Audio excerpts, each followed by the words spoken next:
আসসালামু আলাইকুম রহমতুল্লাহি ওয়া বারাকাতুহু। আলহামদুলিল্লাহি রাব্বিল আলামিন ওয়াসসালাতু ওয়াসসালামু আলা রাসূলিহিল কারীম ওয়া খাতামান নাবিয়্যিন নবিয়িনা মুহাম্মদ ওয়া আলা আলিহি ওয়া সাহবিহি আজমাইন। সুপ্রিয় দর্শক, পৃথিবীর যে প্রান্ত থেকে আপনারা এই মুহূর্তে এটিএন বাংলার টিভি স্ক্রিনের সামনে আছেন, সকলকে স্বাগত জানাচ্ছি। এটিএন বাংলার নিয়মিত আয়োজন কনকা ফ্রিজ প্রেজেন্স ইসলামী সাওলজাব সরাসরি পাওয়ার্ড বাই গ্রি এসি।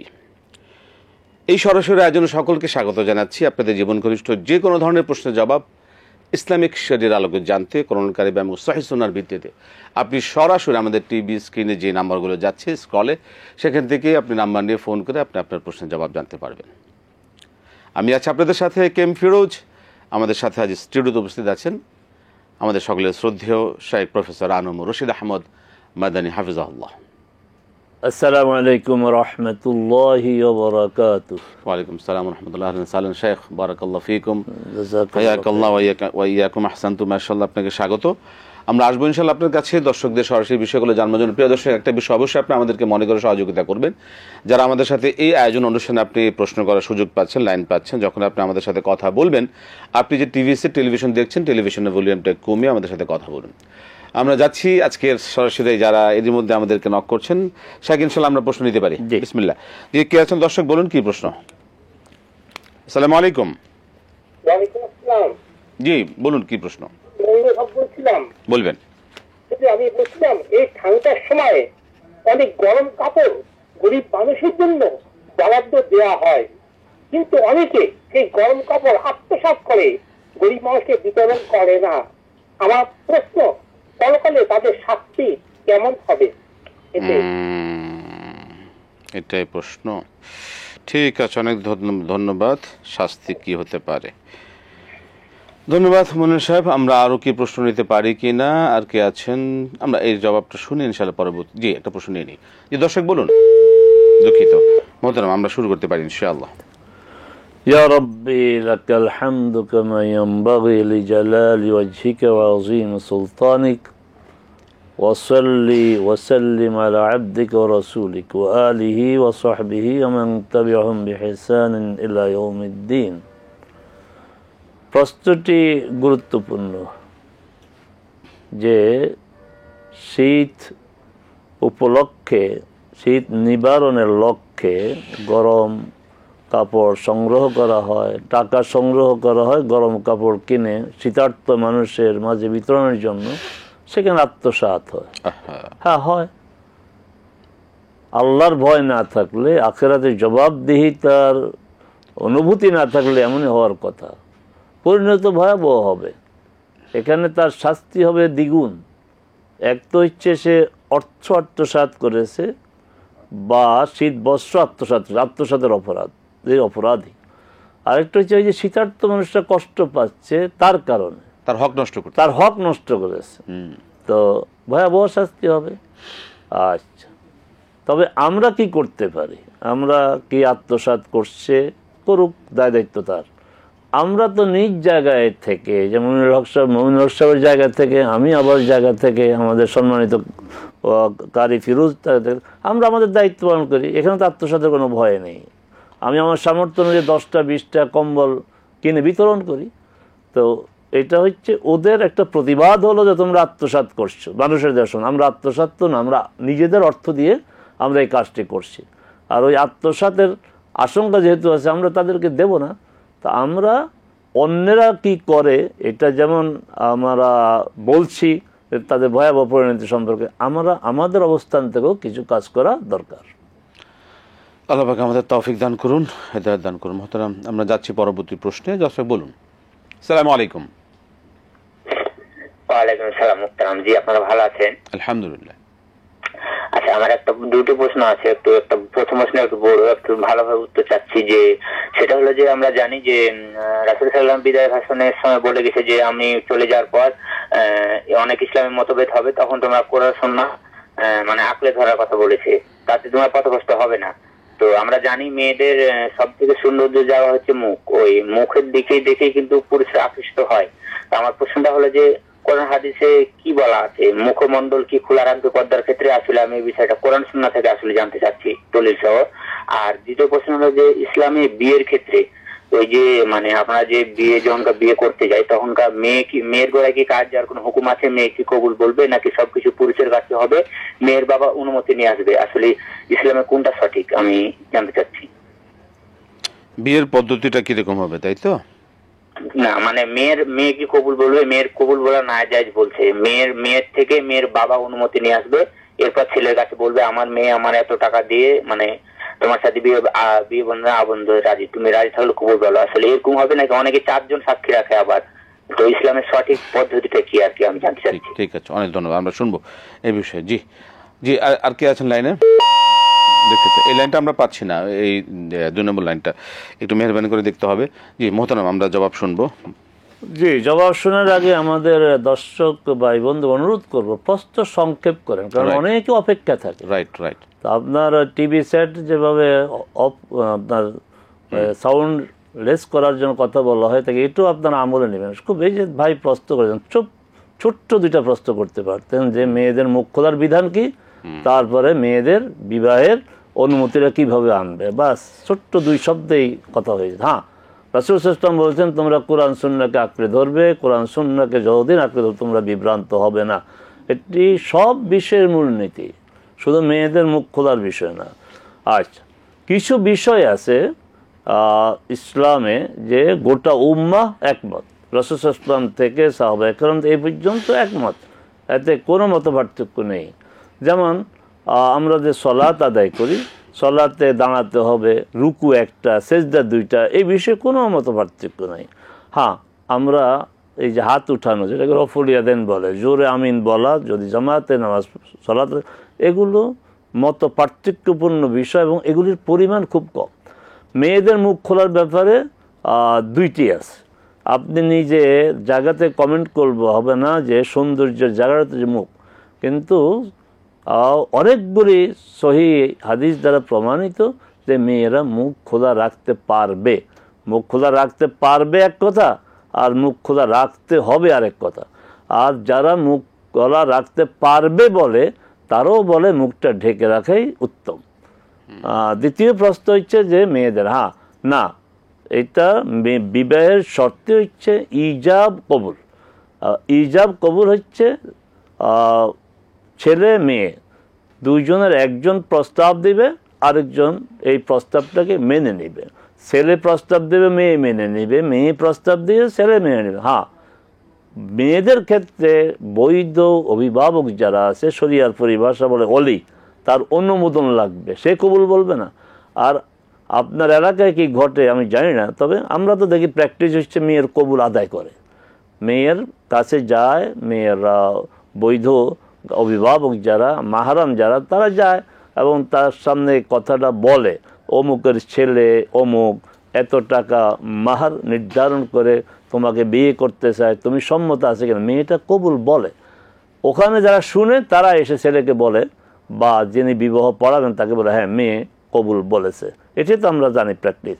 আর সাক্ষী 4 জন প্রয়োজন নেই, কমপক্ষে 2 জন সাক্ষী হলে চলছে। 4 জন অসুবিধা নেই, কিন্তু কমপক্ষে 2 জন সাক্ষী থাকতে হবে। ঠিক আছে। জি, আমরা প্রশ্ন নেব। দর্শক বলুন। আসসালামু আলাইকুম। ওয়ালাইকুম আসসালাম ওয়া রাহমাতুল্লাহ। হুজুর আপনারা ভালো আছেন? আলহামদুলিল্লাহ, জি আলহামদুলিল্লাহ। জি বলুন। হুজুর আমি ধরমপাড়া সুনামগঞ্জ থেকে ইনুস বলছিলাম। বলুন হুজুর আমার 3টে প্রশ্ন। জি বলে ফেলুন। প্রশ্ন হলো সাহাবী কারা বা কিংবা সাহাবী কাহাকে বলে? 2 নম্বর প্রশ্ন হলো প্রথম 4 খলিফাকে খুলাফায়ে রাশিদিন বলা হয় কেন? আর 3 নম্বর প্রশ্ন হলো বর্তমান মুসলিম বিশ্বে এই মুসলিম শাসকদের মধ্যে এই খুলাফায়ে রাশিদিনদের নীতি আদর্শের ধারে কাছে নাই, কি কারণে বলে আপনারা মনে করেন? আচ্ছা, এই 3টাই প্রশ্ন। জি, কিয়ামত কি খুব নিকটবর্তী? কিয়ামত, ঠিক আছে, ধন্যবাদ। আচ্ছা জি মোহতারাম, এক এক করে শুনি প্রশ্নের জবাব। সাহাবী কারা? সাহাবী বলা হয় যিনি রাসূল সাল্লাল্লাহু আলাইহি সাল্লামের জীবদ্দশায় ঈমান এনেছেন। 1 নম্বর, রাসূল সাল্লাল্লাহু আলাইহি সাল্লামের সাথে সরাসরি সাক্ষাৎ হয়েছে, অল্প সময়ের জন্য হলেও। 3 নম্বর, তিনি ঈমানের উপর মৃত্যু বরণ করেছেন। এই 3টি শর্ত থাকলে সাহাবী হবে। এখন আসুন, তিনি ঈমান এনেছেন কিন্তু রাসূল সাল্লাল্লাহু আলাইহি ওয়াসাল্লামের সাথে সাক্ষাৎ হয়নি।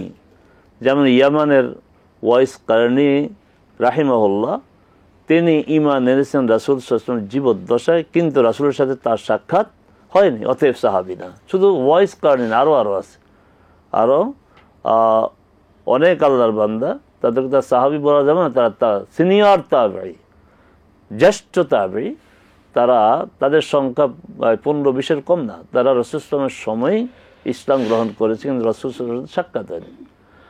আবার রাসূল সাল্লাল্লাহু আলাইহি ওয়াসাল্লামের সময় ঈমান এনেছে, তার সাথে সাক্ষাৎ হয়েছে, কিন্তু পরে মুরতাদ হয়ে গেছে। এই হতভাগাও কয়েকজন আছে যে পরে মুরতাদ হয়ে গিয়েছে, সেও সাহাবী না। তাহলে শর্ত আবার এমনও আছে, ঈমান এনেছে, রাসূল সাল্লাল্লাহু আলাইহি ওয়াসাল্লামের সাথে সাক্ষাৎ হয়েছে, মুরতাদ হয়েছে, আবার ঈমান এনেছে, সেও সাহাবী। মূল কথা হচ্ছে 3টির কোনো একটি যদি না থাকে তাহলে সাহাবী হবে না। 3টি আপনার থাকতে হবে, রিপিট: ঈমান, রাসূল সাল্লাল্লাহু আলাইহি ওয়াসাল্লামের সাথে সাক্ষাৎ, ঈমানের উপর মৃত্যু। সাহাবীর শব্দের অর্থই তো হলো সাথী, সাথী সঙ্গী। ঈমান ছাড়া তো রাসূল সাল্লাল্লাহু আলাইহি ওয়াসাল্লামের সাথী হওয়া যায় না, হওয়া যাবে না। আর রাসূল সাল্লাল্লাহু আলাইহি ওয়াসাল্লামের সময়ে কাফের ছিল, রাসূলের মৃত্যুর পরে ঈমান আনছে, তাও তিনি সাহাবী নয়, তিনি তাবী হবেন। কিন্তু রাসূল সাল্লাল্লাহু আলাইহি ওয়াসাল্লাম দেখেছে, তার জীবদ্দশায় তাকে পেয়েছে, তারা সাহাবী হিসেবে গণ্য হবেন না? হবে না যদি রাসূল সাল্লাল্লাহু আলাইহি ওয়াসাল্লামের মৃত্যুর পরে ঈমান এনে থাকে, সাহাবী হবে। মানে আমরা যেমন পরে ঈমান এনেছে, আমরা সাহাবী হিসেবে আমরা না, আমরা তো রাসূল সাল্লাল্লাহু আলাইহি ওয়াসাল্লামকে পাই নাই। আমরা দেখিনি, যেমন রাসূল সাল্লাল্লাহু আলাইহি ওয়াসাল্লামকে পেয়েছেন, তার জীবদ্দশায় জীবিত ছিলেন, কিন্তু রাসূল সাল্লাল্লাহু আলাইহি ওয়াসাল্লামের জীবদ্দশায় সেই ঈমান আনে নাই। আচ্ছা, ঈমান আনছে পরে, সাহাবী হবেন না। জি। আচ্ছা। আচ্ছা জি, আমরা শুনলাম। প্রিয় দর্শক, আপনারা দেখছেন কনকা ফ্রিজ প্রেজেন্টস ইসলামী আলোচনা সরাসরি, পাওয়ার্ড বাই গ্রিএসি। সময় হলে একটি বিরতি নেবার, ফিরছি বিরতির পর আবার ইনশাআল্লাহ আপনাদের সাথে সরাসরি আছেন, আমাদের সাথে থাকুন ইনশাআল্লাহ। আসসালামু আলাইকুম রহমতুল্লাহ। প্রিয় দর্শক, ফিরে এলাম বিরতির পর। কনকা ফ্রিজ প্রেজেন্টস ইসলামী আলোচনা সরাসরি, পাওয়ার্ড বাই গ্রিএসি। আমরা বিরতির আগে যে প্রশ্নগুলি শুনছিলাম, জবাবগুলি, আরও প্রশ্ন রয়েছে, কিন্তু এর মধ্যে অনেকেই লাইনে অপেক্ষা। একটা ফোন নেব। জি দর্শক, বলুন। সালামু আলাইকুম।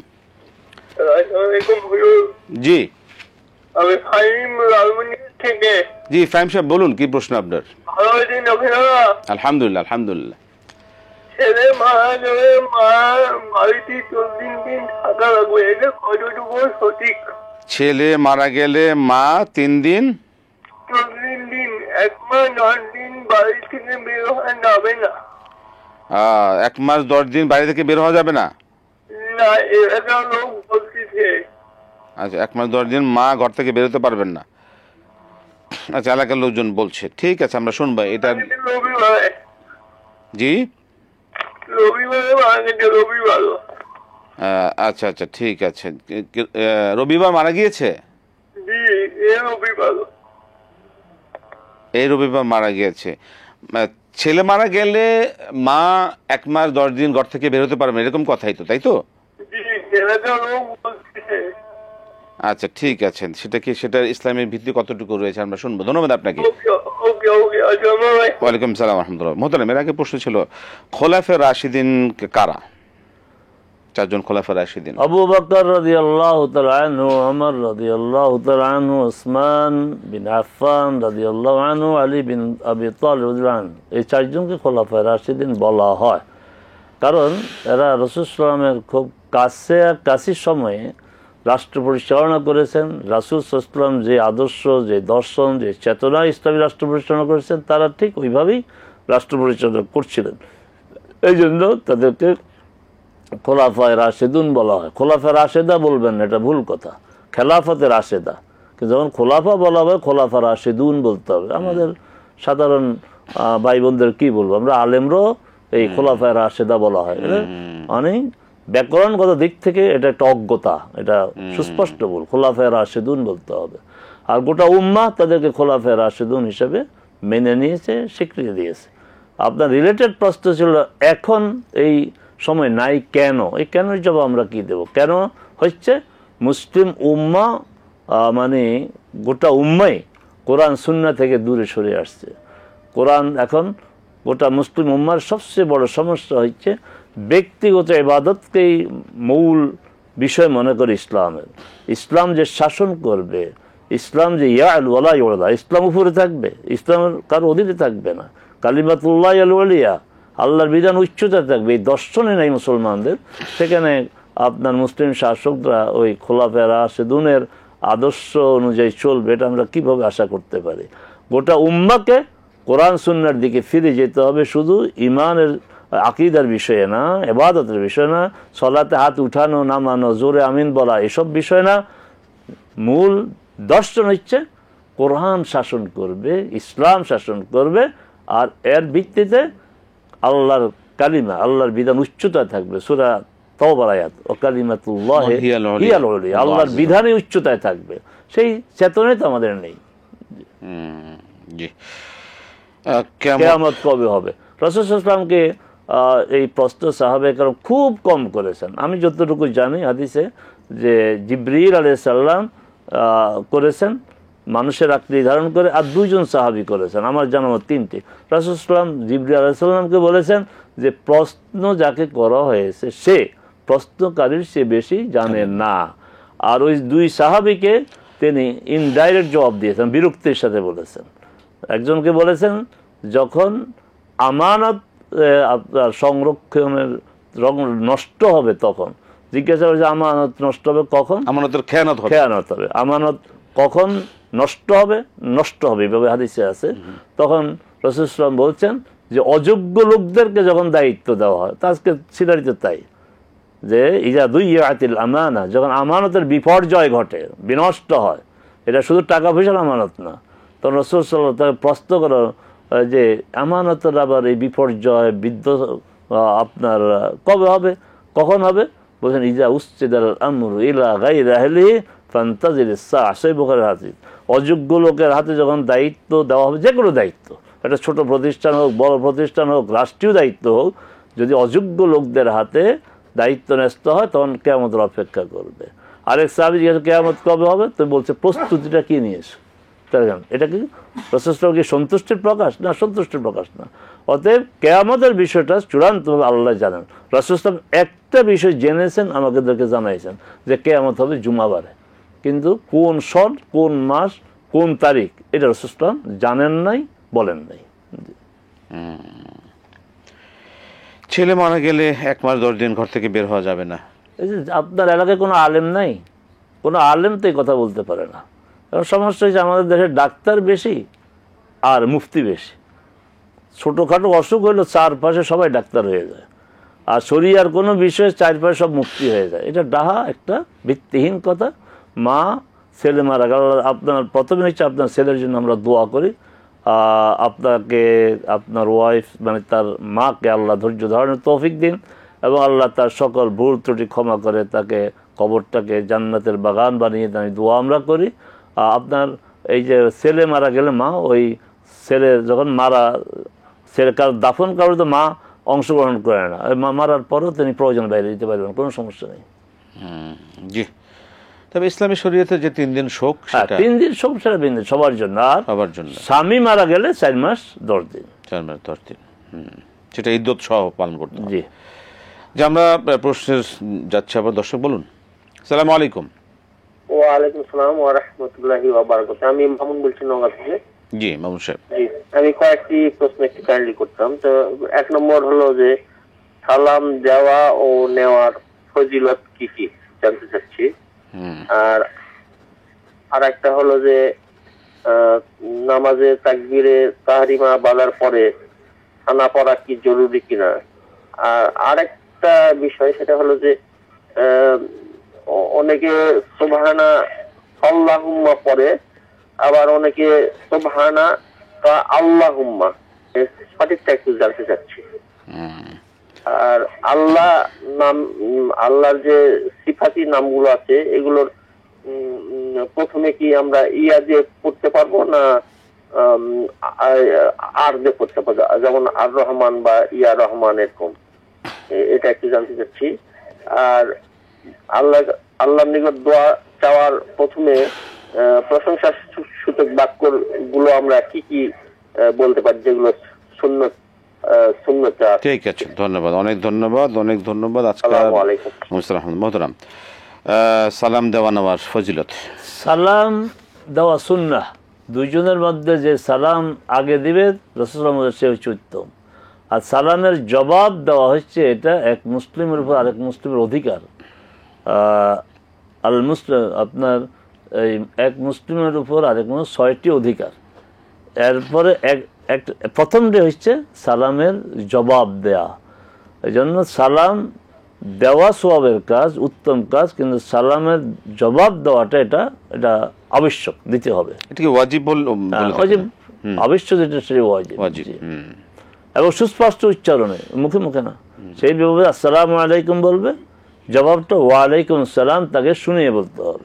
শব্দগত বিষয়গুলো শুনিয়ে বলতে হবে, পরিষ্কার করে বলা।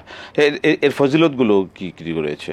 ফজিলত তো এটাই যে সালাম দেওয়া উত্তম, আর সালামের জবাব দেওয়া এটা অধিকার। মানে বিভিন্ন বর্ণনা বলে থাকেন যে 10 নেকি, না, সেটা হচ্ছে আপনার সালামের শব্দ, যে আসসালামু আলাইকুম 10 নেকি, আসসালামু আলাইকুম ওয়া রাহমাতুল্লাহ 20 নেকি, আসসালামু আলাইকুম ওয়া রাহমাতুল্লাহি ওয়া বারাকাতুহু 30 নেকি। এটা শব্দের সওয়াব। অনেকে বলে থাকেন যে সালাম দিলে 10 নেকি, আর জবাব দিলে 90 নেকি। না, এটা হাদিস দ্বারা প্রমাণিত না। জি। আচ্ছা, তাকবীরে তাহরিমের পর সানা পড়া জরুরি কিনা? আমাদের সম্মানিত কারি ফিরোজ সঠিক উচ্চারণ করেছেন, তাকবীর তাহরিম বলেছেন। আপনারা তাকবীর তাহরিমা বলেন, আপনারা বলেন না, আপনাদের ইমাম সাহেবরা বলে, ভুল, এখানেও ভুল। শব্দের তাকবীর তাহরিম হবে, কারণ আরবি ব্যাকরণ অনুযায়ী হচ্ছে এই যখন কোনো শব্দকে বিশেষায়িত করা হয়, সেটা যদি পুল্লিঙ্গ হয়, ওই বিশেষায়িত শব্দটা পুল্লিঙ্গ হবে, স্ত্রীলিঙ্গ হলে স্ত্রীলিঙ্গ হবে। মুয়ান্নাস তো বুঝবেন আমাদের দর্শকরা, স্ত্রীলিঙ্গ। আচ্ছা, এখানে তাকবীর এটা পুল্লিঙ্গ শব্দ, তাহরিম হবে। আপনি এখন থেকে বলবেন না, আপনার হুজুরকে আপনি সংশোধন করে দিবেন যে ভাই হুজুর, তাকবীরে তাহরিমের কথাটা এটা ব্যাকরণগত দিক থেকে এটা ভুল, তাকবীর তাহরিম হবে। জি, তাকবীর তাহরিম বিষয়ে কি প্রশ্ন? তাকবীর তাহরিমের তাকবীরাতুন তাহরিমাতুন এত শুদ্ধ করে কেউ বলে না, তখন তাহরিমা বলা হবে। আচ্ছা, তাকবীর তাহরিম জি পড়ার পরে কি সানা পড়া জরুরি কিনা? সানা সুন্নাহ পড়বেন, আর জরুরি তো হচ্ছে ফরজ, জরুরি হচ্ছে সূরা ফাতিহা পড়া, সানা পড়া সুন্নাহ। এটা পড়লে সওয়াব, না পড়লে জরুরি না। না, পড়লে সওয়াব, না পড়লে জরুরি না, বলবেন না। ছাড়বেন কেন? পড়লে সওয়াব, আর আমরা পড়বো না এই কথা বলবো না। চমৎকার, আমরা পড়বো। জি, সুবহানাল্লাহ, সুবহানাল্লাহ। এই কথাগুলো বিতর্ক সৃষ্টি হয় যে সুন্নত পড়লে গুনাহ নাই, আর এটা বলারই বা কোন প্রয়োজন? সুন্নত না পড়লে তাহলে আপনার অনেকে সুযোগ নেবে, যেহেতু গুনাহ নাই আমি পড়বো কেন? আমরা এই কথা বলবো, ফরজ অবশ্যই পড়তে হবে, আর সুন্নত আমরা ছাড়বো না। আচ্ছা আচ্ছা আচ্ছা আচ্ছা আচ্ছা। সুবহানাকাল্লাহুম্মা না সুবহানাকাল্লাহুম্মা, কাফ জবর, এই কাফটা ওই লামের সাথে সংযুক্ত হবে মিলিয়ে সুবহানাকাল্লাহুম্মা, আলাদা সুবহানাকা আল্লাহুম্মা না, সুবহানাকাল্লাহুম্মা। জি, এটা সহজ। আসমাউল হুসনাগুলি, আল্লাহর নামগুলি কি ইয়া বলবেন না, একদম ডাইরেক্ট আর রহমান আর রহিম এইভাবে বলবেন। ওয়াল্লাহু আল্লাযী লা ইলাহা ইল্লা হুয়ার রহমানুর রহিমুল মালিকুল কুদ্দুস, এভাবে পড়া। জি, আমরা প্রশ্ন যেতে পারি। দর্শক কে আছেন বলুন। আচ্ছা, আমরা আরেকটা প্রশ্ন শুনে আমরা ব্রেকে যাচ্ছি। জি, দোয়া শুরু করার ক্ষেত্রে আল্লাহর প্রশংসা কি দিয়ে করা যেতে পারে? এটা দোয়ার সুন্নাত হচ্ছে শুরুতে আল্লাহর প্রশংসা করা, তারপরে সালাত ও সালাম আদায় করা। আব্দুল্লাহ ওমর রাদিয়াল্লাহু আনহু থেকে বর্ণিত হাদিস যে দোয়া যখন তোমরা করবা, এই দোয়াটা মাওকুফুন বাইনাস সামা ওয়াল আরদ, এটা আসমান জমিনের মধ্যে এটা মানে স্থির হয়ে থাকে যতক্ষণ না রাসূল সাল্লাল্লাহু আলাইহি ওয়াসাল্লামের উপর দুরূদ পড়া হবে।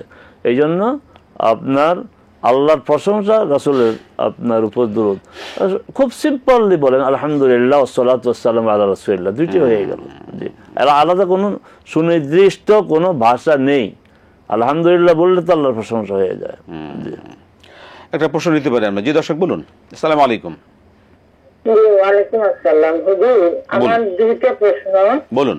যে মাঝে মাঝে মানে যে আমরা শুনি সওয়াল জবাব, মানে কয়েকদিন নামাজ না পড়লে মানে এটা মানে যে মোহর মারা হয়, এই মোহর মায়াটা আমি বুঝি না, হুজুর একটু বলবেন।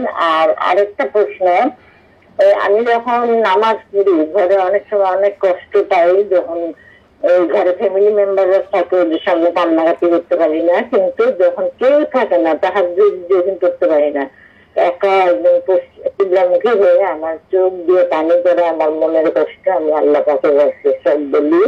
তো এটা কি কবুল হবে আল্লাহ কাছে? এটাই আর কি। আসসালামু আলাইকুম। জি, ধন্যবাদ। আমরা শুনবো আপনাদের সকল প্রশ্নের জবাবই। এর সময় হয়ে গেল একটি বিরতি নেবার। প্রিয় দর্শক, আপনারা দেখছেন কনকার ফ্রিজ প্রেজেন্স ইসলামী সাওয়াল সরাসরি পাওয়ার্ড বাই গ্রিএসি। আর বিরতির পর আবার ইনশাআল্লাহ আপনাদের সাথে সরাসরি আয়োজন, আমাদের সাথে থাকুন ইনশাআল্লাহ। আসসালামু আলাইকুম রহমতুল্লাহ বরকাতুহু। প্রিয় দর্শক, ফিরে এলাম বিরতির পর। কনকার ফ্রিজ প্রেজেন্স ইসলামী সাওয়াল সরাসরি আয়োজন, পাওয়ার্ড বাই গ্রিএসি।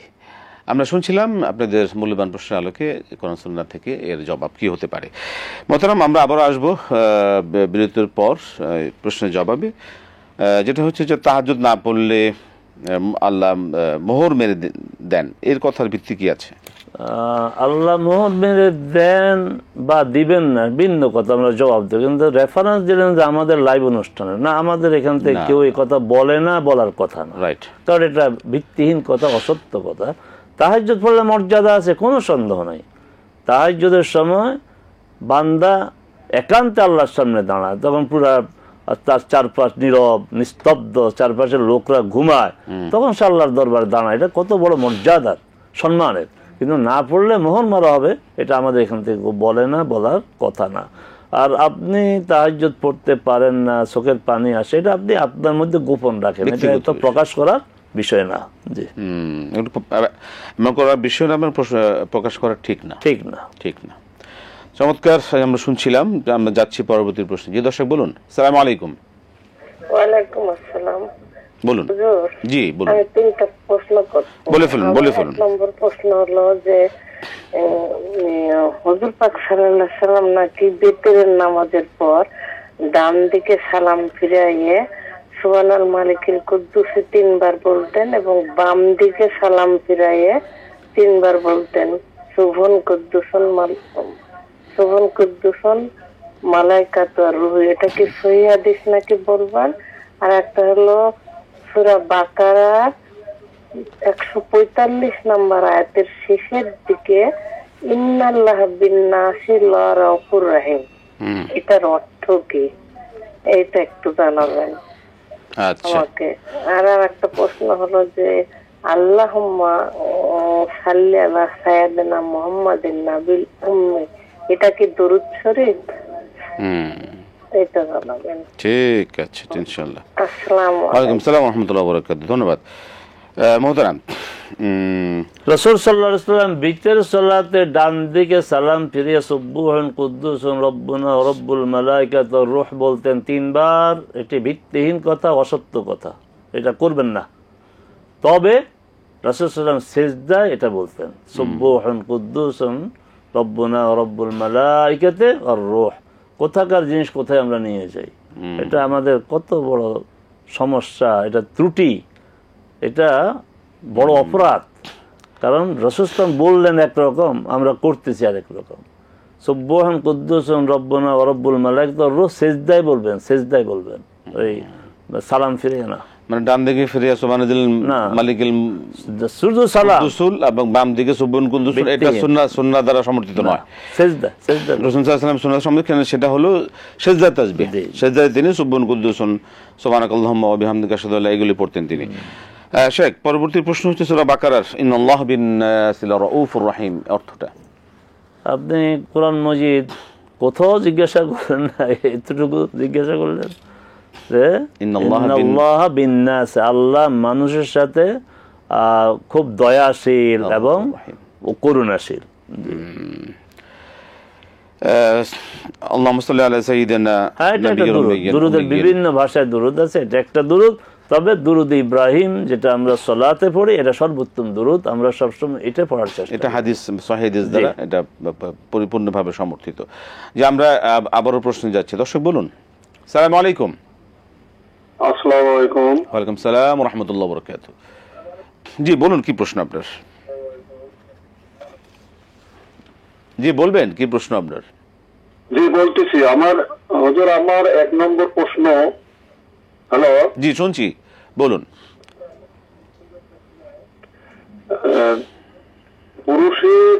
পুরুষের প্রস্রাব করার পর কুলুপ ব্যবহার করা কতটা জরুরি? জি, কুলুপ ব্যবহার করা। জি। 2 নম্বর হচ্ছে নামাজের ওযু অবস্থায় টিভির অনুষ্ঠান দেখলে কি ওযু নষ্ট হয় কিনা? মানে টিভি অনুষ্ঠান দেখলে ওযু নষ্ট হয় কিনা? জি। ঠিক আছে, ধন্যবাদ। আর কোনো প্রশ্ন? না। অনেক ধন্যবাদ, আমরা শুনবো আপনার বিষয়ে। মোহতারাম, শুনলেন প্রশ্ন। কুলুপ ব্যবহার করা জরুরি না।